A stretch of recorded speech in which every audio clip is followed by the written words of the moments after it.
저는 오늘 이 시간에 성령으로 봉사하십시오. 성령으로 봉사하십시오라고 하는 제목으로 여러분과 함께 은혜를 나누고자 합니다. 우리가 지난 시간에 성령께서 하시는 첫 번째, 두 번째 일을 함께 나누었습니다. 성령께서 오늘날 하고 계시는 일들을 우리가 알 때 우리가 그 일에 참여할 수 있고 또 그 일에 합심할 수 있고 또 그 일을 우리가 합심하게 되면 우리의 삶에 변화가 있고 열매가 있고 하나님을 기쁘시게 하는 일이 될 수 있습니다. 그러므로 우리는 오늘날 성령께서 어떤 일을 하고 계시는지를 분명하게 알아야 하겠습니다. 성령께서 오늘날 하고 계시는 일 첫 번째는 복음이 전파되는 곳에 그 복음의 말씀을 듣고 죄인들의 마음이 변화가 돼서 그 복음을 믿게 하시는 거예요. 성령으로 거듭나게 하시는 일을 하고 계십니다. 죄인들이, 세상 죄인들이, 교회 밖에 있는 사람들이 또는 교회 안에 아직 믿지 않은 사람들이 복음의 말씀을 들을 때 예수 그리스도의 십자가와 부활의 복음, 재림과 심판의 복음의 말씀을 들을 때 그 마음의 찔림을 받고 복음이 믿어지고 자신이 죄인이라는 사실을 깨닫게 되고 심판 앞에 섰을 때의 그 두려움이 느껴지고 예수님이 나의 구원자라고 하는 사실이 믿어지는 이런 변화의 역사를 일어나게 하시는 것입니다. 믿음이 주어지고 성령으로 거듭나서 하나님의 자녀가 되게 만드시는 일을 성령께서는 오늘날 하고 계십니다. 그러므로 복음이 전해지는 어느 곳이든지 성령께서 일하고 계시다는 사실을 우리가 알 수가 있습니다. 그러므로 여러분, 복음이 전해지는 그 일에 우리가 참여를 해야 됩니다. 교회에서 또는 우리 성도들 신앙생활 속에서 복음을 전할 때 성령께서 일하고 계신다 라고 하는 사실을 우리가 깨닫고 그 일에 힘을 쓰고 동참을 해야 하는 것입니다. 성령께서는 이처럼 복음이 전해지는 곳에 죄인들이 성령으로 거듭나게 하시는 구원받는 일을 하고 계십니다. 두 번째로 그 거듭난 사람들을 그러면 어떻게 하느냐? 성령께서는 이제 예수 믿고 거듭난 사람들을 교회로 인도하십니다. 교회로 인도하셔서 이미 교회 안에 모여있는 예수 믿는 성도들의 공동체와 하나가 되게 하십니다. 교제하게 하십니다. 연합하게 하십니다. 성령께서 오늘날 그 일을 하고 계세요. 그런데 오늘날 많은 성도들이 착각하는 일이 무엇이냐면 자신이 교회를 선택할 수 있다고 생각하는 것입니다. 그렇지 않아요. 성령께서 인도하시는 것입니다. 어떤 사람들은 설교가 마음에 드는 교회를 찾아다닙니다. 어떤 사람은 찬양의 분위기가 뜨겁고 기도가 뜨거운 교회를 찾아다닙니다. 어떤 사람은 제자 훈련하는 교회만 찾아다닙니다. 어떤 사람은 젊은 목사님이 계신 교회를 찾아다닙니다. 그러나 그렇지 않아요. 여러분에게는 선택권이 없습니다. 교회로 인도하시는 분은 성령 하나님이십니다. 우리는 그 분의 인도를 받고 감동을 받고 순종해서 그 교회로 나가는 것입니다. 나갈 뿐만 아니라 그 교회에 등록을 하고 목사님과 친분을 맺고 교회 성도들과 교제하고 연합을 해야 하는 것입니다. 그 일을 성령께서 오늘날 하고 계십니다. 우리가 지난 시간에 거기까지 말씀을 나눴던 것 같습니다. 오늘은 성령께서 하시는 세 번째 일은 무엇인가? 교회에 구원받은 성도들이 교회에 나와서 다른 성도들과 함께 연합해서 예배를 드리고 교제를 하고 하나가 되는 연합의 일을 하게 도록 하나님 성령께서는 일하고 계십니다. 그러면 교회에 나온 성도들, 그럼 뭐를 해야 됩니까? 교회에 나와서 뭘 해야 돼요? 예배를 드리고 성도들끼리 교제하고 커피 마시고 떠들고 예? 내가 예수님을 어떻게 믿게 되었는지 서로 간증하고 어떻게 살고 있는지 서로 예? 인포메이션을 주고받고 이게 전부 답니까? 아니죠. 예수 믿고 난 다음에 교회 나와서 신 다음에 성도분들이 해야 되는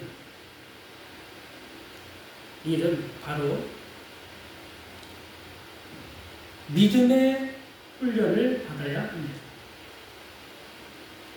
믿음의 훈련을 받아야 돼요. 어떤 분들은 교회에 나오자마자 봉사를 하려고 달려드는 사람들이 있어요. 교회 나오자마자 어떻게 봉사를 해야 될까? 무슨 봉사를 해야 될까? 찾아다니는 사람들이 있습니다. 그런 사람들을 종종 봐요. 그러나 그것은 올바른 순서가 아닙니다. 여러분은 교회에 나와서 봉사를 하기보다 먼저 하나님의 말씀을 배워야 합니다. 믿음의 생활을 어떻게 해야 되는지를 먼저 배워야 해요. 이게 바로 제자 훈련입니다. 예배를 어떻게 드려야 되는지, 또 하나님은 어떤 말씀을 하셨는지, 또 우리는 날마다 기도를 해야 되는데 어떻게 기도해야 되는지, 봉사를 해야 되는데 어떻게 봉사를 해야 되는지, 그것을 하나하나를 차근차근히 배워 나가셔야 합니다. 그게 훈련이 필요해요. 그런데 오늘날 교회를 보면 목사님들이나 아니면 목회자분들, 부목사님들, 또 신방전도사들이나 제자훈련을 그렇게 열심히 하는 교회를 잘 못 보는 것 같습니다. 그냥 교회 나오면은 믿음이 생기고 구원받고 교회 열심히 다니고 봉사하다 보면 믿음이 생기고 자랄 거라고 많은 목회자분들이 그렇게 생각을 하고 있는 것 같고, 또 성도분들도 그런 생각을 하시는 것 같습니다. 그러나 사실은 그렇지 않습니다. 믿음은 저절로 생기지 않아요. 믿음은 저절로 자라지 않습니다. 만약에 예수님을 믿고 난 다음에 이제 교회 막 다니기 시작한 사람이, 성도가 교회만 다녀서 믿음이 저절로 생긴다고 한다면, 사도 바울 선생께서 사도행전에 볼 때 고린도에서 1년 반, 에베소에서 3년 밤낮으로 제자들을 붙들고 가르칠 필요가 없었어요. 그렇지 않겠습니까? 저절로 주일날 교회에 와가지고 예배드리고 봉사하면 믿음이 생기는데, 못하면 그렇게 애쓰고 수고하면서 3년, 에베소에서는 3년, 고린도에서는 1년 반을 제자들을 붙들고 그렇게 가르치고 씨름을 했을까요? 우리는 그것을 한번 생각해 보아야 합니다. 사도 바울이 볼 때에는 그 일이 필요했다고 생각했기 때문에 그 일을 하셨던 것이다. 그럼 오늘날은 필요하지 않을까요? 오늘날도 더 필요한 일입니다. 사도 바울 선생님 같은 경우에는 복음을 전해서 예수님을 믿고 거듭난 사람들을 모아다가 고린도에서는 1년 반, 에베소에서는 3년 가르칠 때 그 성도들이 그냥 어떤 성도였습니까? 그냥 우리 오늘날 같은 평범한 성도들이 아니었어요. 성령 충만한 성도들이었습니다. 왜냐하면 이 초대교회 당시에 사도들의 생각은 예수 믿고 세례 받은 다음에 가장 먼저 해야 될 일이 뭐냐면 성령 충만을 받게 하는 일이 가장 시급했다고 생각하셨기 때문에, 믿는 제자들, 믿는 성도들 가장 먼저 성령 충만을 받도록 안수기도를 하셨어요. 그래서 안수기도 받은 성도들마다 성령을 받는 것을 우리가 사도행전에서 사마리아 교회 그리고 에베소에 있는 제자들을 통해서 19장, 사도행전 19장에 나오는 에베소에 있던 제자들을 통해서 보게 됩니다. 가장 먼저 성령 충만을 받게 했어요. 그 성령 충만 받은 성도들을 매일같이 모이게 해서 붙들고는 말씀을 가르치고 훈련이 말씀 훈련을 시켰다. 신앙 훈련을 시켰다. 그것도 부족해가지고 나중에 바울이 그 고린도 교회를 떠난 다음에는 고린도 교회 성도들에게 염려가 돼서 너희가 지금 내가 그렇게 1년 반 동안에 너희를 붙들고 씨름하면서 복음을 가르치고 신앙 훈련을 했는데 잘하고 있느냐? 믿음 가운데 생활을 잘하고 있느냐? 믿음이 성장하고 있느냐? 잘못하는 것은 책망하고 어떻게 신앙생활을 잘해야 될지 교정해주고 바른 길을 제시하기 위해서 고린도 전후서라는 두 편의 편지를 보내지 않습니까? 또 우리가 가지고 있는 신약성경의 에베소서가 있는데 그 에베소에서 사도 바울은 3년이나 밤낮 제자들을 붙들고 씨름했다고. 그리고 또 다른 곳에 복음을 전하기 위해서 선교 여행을 가고 떠나게 됐는데 그 에베소 교회 성도들이 마음의 생각이 나서 그 성도들의 믿음을 더 보듬어주고 교정시켜주고 올바른 신앙을 갖게 하고 위로하고 격려하기 위해서 쓴 편지가 에베소서라고 하는 편지였습니다. 사도 바울 같은 선생님도 이미 믿은 성도들이었고 성령 충만한 성도들이었습니다. 이미 3년이나 1년 반이나 제자 훈련을 했던 성도들임에도 불구하고 거기서 멈추지 않았어요. 그렇게 관심을 갖고 성도들이 온전한 믿음 위에 서서 열매를 맺으며 자라가는 것에 그렇게 지극한 관심을 가지고 제자 훈련을 시켰습니다. 오늘날은 어떻습니까? 고 옥한 목사님 사랑의 교회에서 또 고 하용조 목사님 온누리 교회에서 제자 훈련을 하신 목회로 이 교회가 부흥하고 크게 성장하는 것을 많은 우리 성도들과 목회자들이 잘 알고 있지 않습니까? 그 이후에는 어떻게 됐을까요? 어느 교회에서 제자 훈련을 한다, 어느 교회에서 성도들을 말씀으로 훈련시킨다, 성경 공부를 한다, 그런 말씀을, 그런 이야기를 제가 거의 못 들어본 것 같습니다. 한국 교회 형편이 그래요. 그러니까 교회 나오는 성도들은 각계 전투를 해야 돼요. 각자 스스로가 교회 나와서 목사님 눈치 보고 장로님들 눈치 보고 권사님들 눈치 보고 이미 교회 안에서 봉사하고 자리 잡고 있는 분들의 눈치를 슬슬 보면서 뭔가를 봉사하고 싶으면 참여를 하고 그렇게 해야 돼요. 각자 알아서 해야 돼요. 물론 교회에 나오면은 교회 주보에 아니 광고 시간에 어떤 봉사할 일이 있습니다. 참여해 주십시오라고 광고를 하지만 성도들이 알아서 해야 돼요. 누가 이끌어주는 사람이 없어요. 말해주는 사람이 없어요.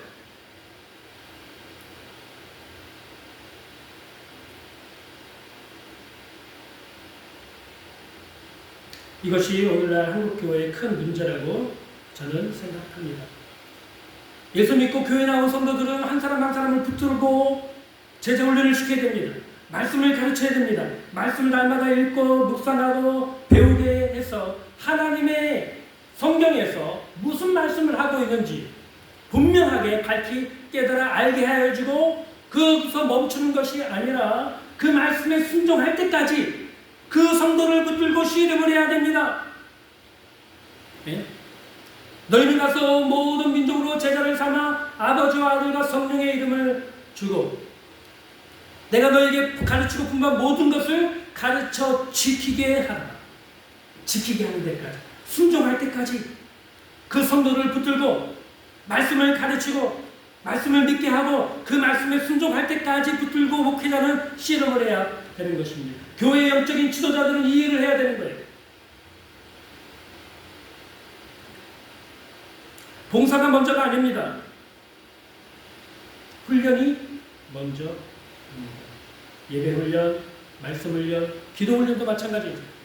누가복음에 보면은 예수님이 겟세마네 동산에서 잠들어 있는 제자들을 깨우시면서 너희가 단 1시간도 시험에 들지 않게 깨어서 기도할 수 없겠느냐. 1시간 기도, 시험에 들지 않도록 자기 믿음을 지킬 수 있는 기도는 1시간 기도. 이게 제가 너무 억지로 성경을 해석하는 것일까요? 그렇지 않아요. 최소한 1시간은 기도하셔야 됩니다. 우리 성도들. 근데 그 기도가 쉽게 되지 않아요. 저절로 되지 않습니다. 기도 훈련을 해야 됩니다. 누군가가 본을 보여줘야 되고, 누군가가 알려줘야 되고, 누군가가 그 기도를 할 수 있도록 계속 옆에서 권면하고 위로하고 체크해줘야 돼요. 그래서 1시간 기도, 날마다 정해진 시간에 그 장소에서 그 성도가 기도할 수 있도록, 그것이 습관화되고 생활이 될 수 있도록 훈련을 시켜주고 성도들은 그 훈련을 받아야 하는 것입니다. 그래야지 믿음이 자라요. 그리고 교회에서 필요한 전도 행사나 아니면 선교 행사나 아니면 구제 행사가 있을 때 거기에 참여해서 함께 연합해서 그리스도의 몸을 세워갈 수 있도록 봉사의 일을 하라고 성도들을 격려하고 참여케 하고 하는 그런 훈련이 필요한 것입니다. 봉사가 먼저 필요한 게 아니에요. 훈련이 먼저 필요한 것이죠. 성령께서는 이 일을 하고 계십니다. 교회 안에서. 성도들이 교회 안에 다른 성도들과 함께 연합하고 교제하면서 이 훈련을 받도록 성령께서는 일하고 계시는 것입니다. 최근에 청년들이 한국 교회를 많이 떠나가고 있다고 합니다. 여러 가지 이유가 있겠죠. 그 중에 중요한 원인 중에 하나는 청년들이 교회에 와가지고 봉사를 하는 일에 너무 시달리다가 이제는 그로기 상태가 와서 완전 번아웃 되는 거예요.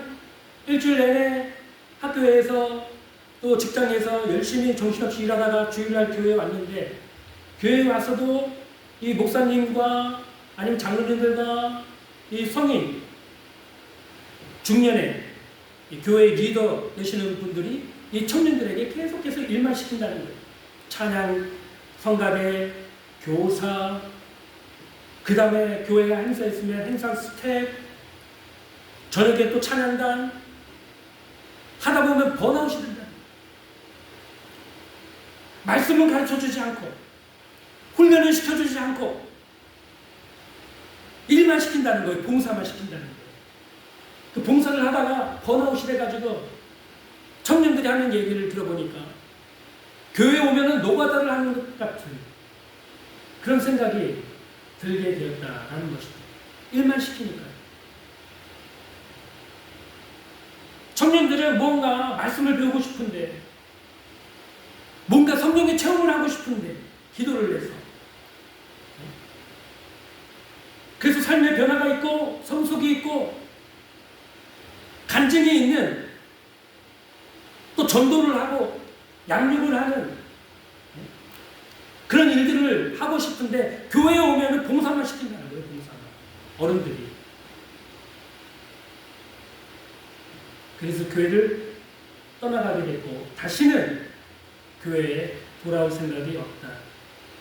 이렇게 말하는 청년들이 유튜브에 나가서 이야기하는 것을 듣고 참 마음이 너무 아팠습니다. 청년들만 그럴까요? 일반 성도들도 그런 일들이 많이 있을 것이라고 생각이 됩니다. 교회에 와서 봉사만 시키는 거예요.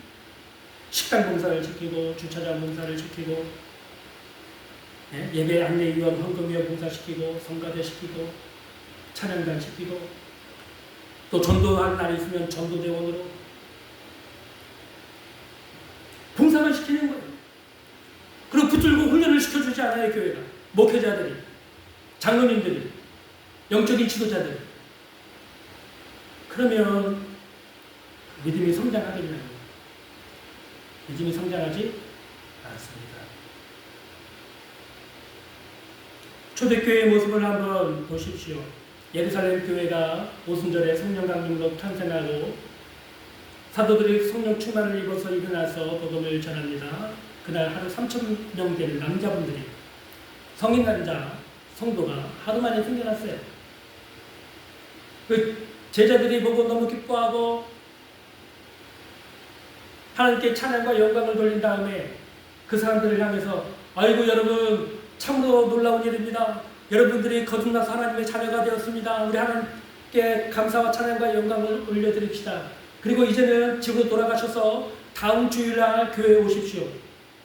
이렇게 말하지 않았다는 것입니다. 매일같이 성전에 모이게 했고 사도들로부터 가르침을 받게 했고 기도에 힘쓰도록 만들었고 서로가 하나가 되어서 같이 식사를 하고 교제를 하도록 사도들이 성도 초대교회 예루살렘 교회 성도들을 그렇게 제자 훈련을 시켰다는 것이 사도행전 2장에 기록되어 있지 않습니까? 사도 바울도 그렇게 했죠. 특별히 사도행전 19장에 보면은 사도 바울이 3차 전도 여행 때 에베소에서 믿는 제자들을 따로 불안로 학교라고 하는 곳에 불러다가 매일같이 가르쳤다고 했습니다. 매일같이.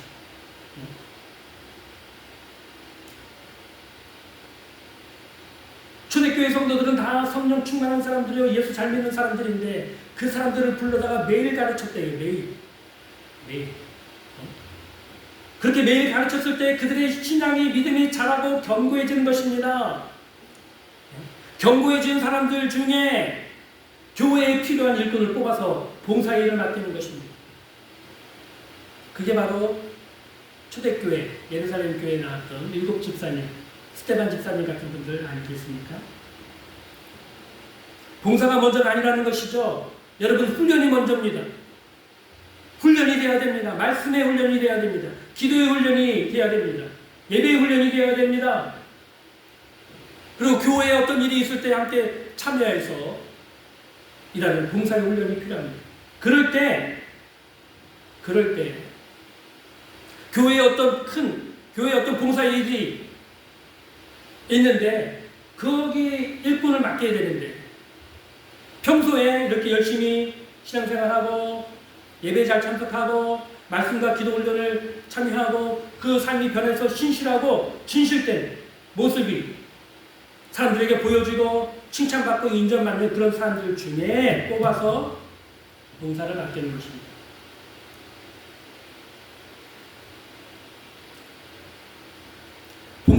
하나님께 봉사하는 것은 그렇게 되는 것입니다. 교회 나오자마자 봉사한다고요? 안 돼요. 믿음이 없는 사람에게 무슨 봉사의 일을 맡깁니까? 제가 언젠가 한번 말씀을 드렸는데, 제가 언제 어느 단체에서 찬양 인도를 맡아서 찬양 단원들을 지도한 적이 있습니다. 이 찬양 단원들과 함께 그 안양에 있는 큰 체육관을 빌려서 외국에 있는 강사 목사님 초빙에다가 치유 집회를 하는데 찬양 인도를 맡은 거예요. 찬양 인도를 맡았는데 저희 찬양팀만 있는 게 아니라 또 다른 팀이 같이 연합해서 찬양 인도를 하게 됐어요. 근데 저는 못 봤는데 제가 없는 사이에 그쪽 찬양팀과 우리 찬양단 청년들 하고 뭔가 이렇게 마찰이 있었나 봐요. 이제 뭐 10분이나 5분 후면은 이제 그 강단에 올라가서 찬양 인도를 같이 함께 연합해서 해야 되는데 갑자기 그 청년들이 저한테 오더니 돌아간다는 거예요. 아니 왜 그러느냐 그랬더니 저쪽 찬양단하고 뭔가 마음이 안 맞아가지고 찬양을 못 하겠대요. 집으로 간다는 거예요. 제가 거기에 쇼크를 먹었습니다. 충격을 받았습니다.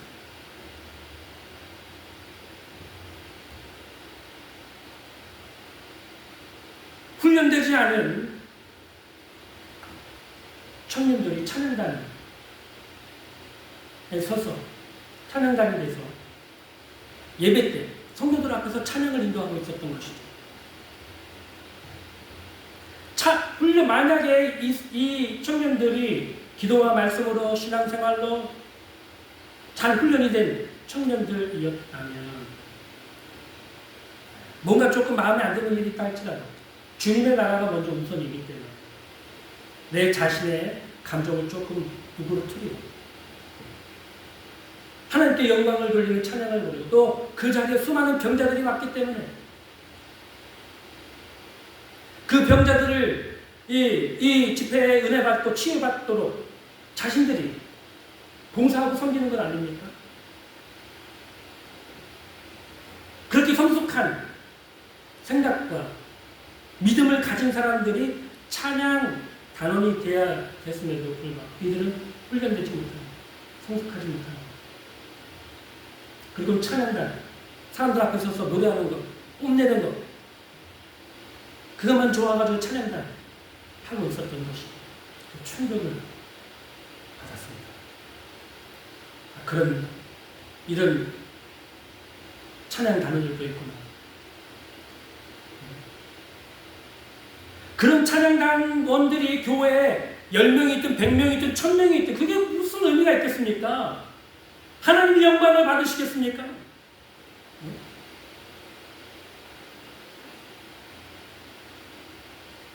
자기 기분 감정 하나 주체하지 못해가지고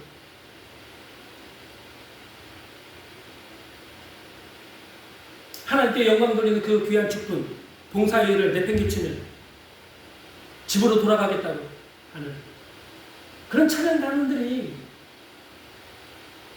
10명, 100명이면 뭐합니까? 그런 일들이 많이 있다는 거예요. 오늘날 교회 안에 훈련되지 못했기 때문에. 그래서 여러분이 교회에 나오셔서 가장 먼저 해야 될 일은 훈련을 받는 것입니다.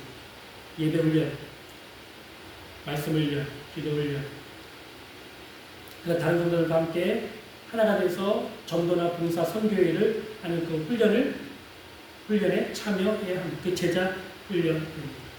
제자 훈련은 성경적인 모범이 있는 것이고요. 예수님도 제자 훈련하셨어요. 베드로도 사도들도 제자 훈련했고 바울도 제자 훈련을 했습니다. 제자 훈련은 성경적인 것입니다. 그렇게 교회에 와서 훈련을 받고 믿음이 성장하면서 봉사의 일에 참여하게 되고 그럴 때 그 봉사의 일을 할 때 어떻게 봉사해야 된다고요? 성경은 말씀하고 있습니까? 성령으로 봉사해야 합니다. 성령으로 봉사해야 돼요.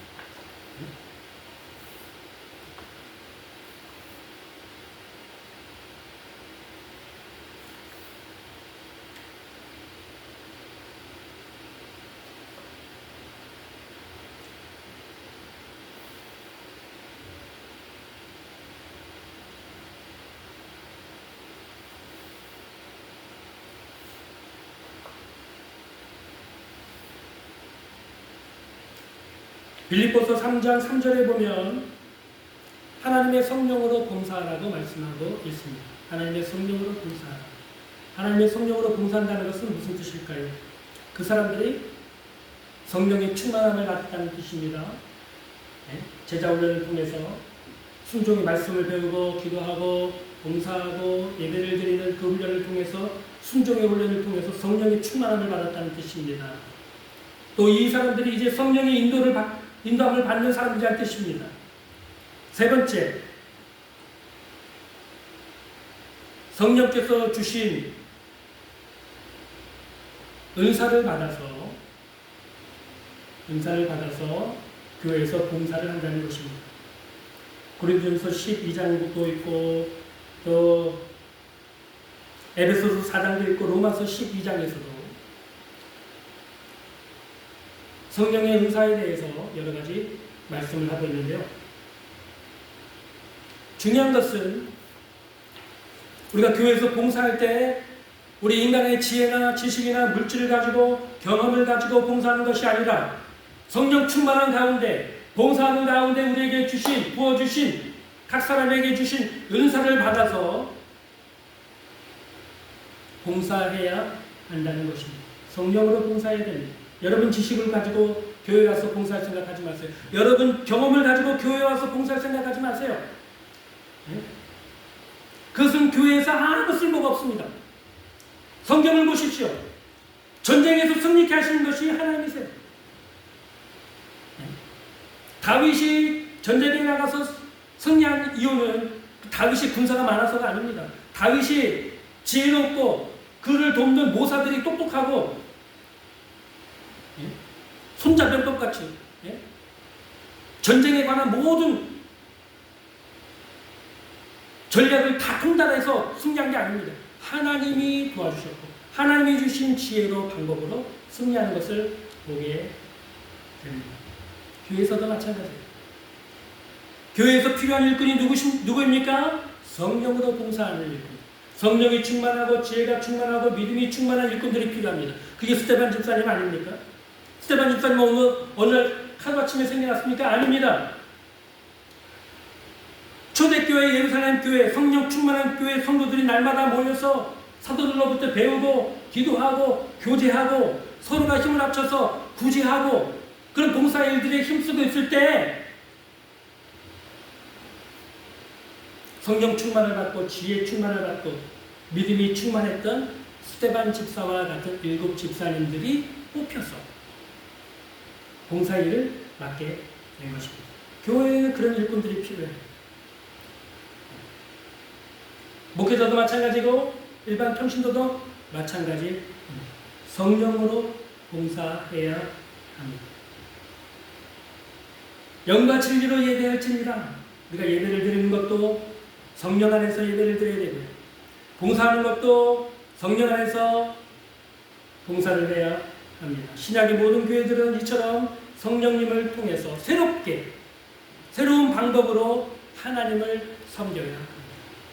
구약에서는 사람들이 율법의 틀 안에서 거기에 맞게 그 율법에 주어진 방법에 맞게 하나님을 예배하고 섬겼다면 신약에 와서는 이제 성령의 새로운 방법으로 하나님을 섬겨야 하는 것입니다. 그 일을 성령께서는 지금 하고 계십니다. 교회에 나와서 말씀과 기도와 예배와 봉사의 훈련을 받으면서 믿음이 성장하고 있고 교회의 봉사에 참여하고 있는 사람들, 그 사람들에게 성령의 충만함을 부어주고 은사를 주어서 교회의 봉사일을 맡기시는 것입니다. 교회에는 그런 사람들이 많아야 돼요. 교회는 그런 사람들이 충만해야 돼요. 사랑이 충만하고 서로가 아끼고 위로하고 격려하고 돌보아주고 그런 사람들이 교회에 많아야 돼요. 성령이 충만해서 그냥 사람들의 노력으로 하는 것이 아니라 성령이 충만해서 진짜 충만해서 그럼 상처받을 일도 별로 없어요. 싸울 일도 별로 없습니다. 그런 공동체는 성령께서 성령의 위로로 그 수가 더해가도록 만들어 주시는 것입니다. 성령께서는 그 일을 하고 계세요. 여러분 사랑하는 성도 여러분, 교회에 나와서 훈련을 받으시길 바랍니다. 또 훈련을 받는 가운데 믿음이 여러분 성장하고 성령이 충만함을 받으시기를 주님의 이름으로 축복합니다. 성령 충만을 통해서 여러분 은사를 받고 받은 은사를 가지고 봉사하는 저와 여러분 되시기를 주님의 이름으로 축복합니다. 기도하겠습니다. 사랑하는 하나님 감사합니다. 우리의 생각과 우리의 지식과 우리의 노력과 능력으로 하나님을 섬기지 않게 하옵소서. 성령께서 우리에게 주신 지혜로 성령의 연사를 가지고 하나님을 섬기고 주님의 몸된 교회를 섬기게 하옵소서. 예수님의 이름으로 기도드립니다. 아멘. 함께 찬송가 195장 부르시면서 준비하신 예물 하나님 앞에 봉헌하겠습니다. 찬송가 195장입니다.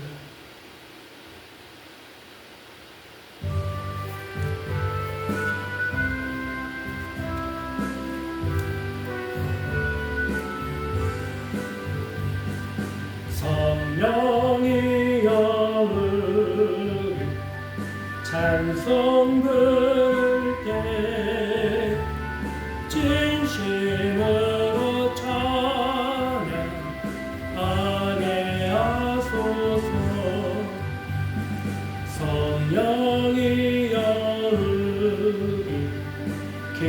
기도드릴 때 우리 곁에 계셔 일러주소서. 성령이여 우리 성경 읽을 때 그 속에서 빛을 보게 하소서. 성령이여 우리 전도할 때에 지혜로운 말씀 주시옵소서.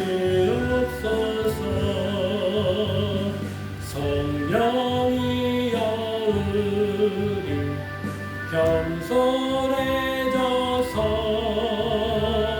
우리 주와 같이 되게 하소서.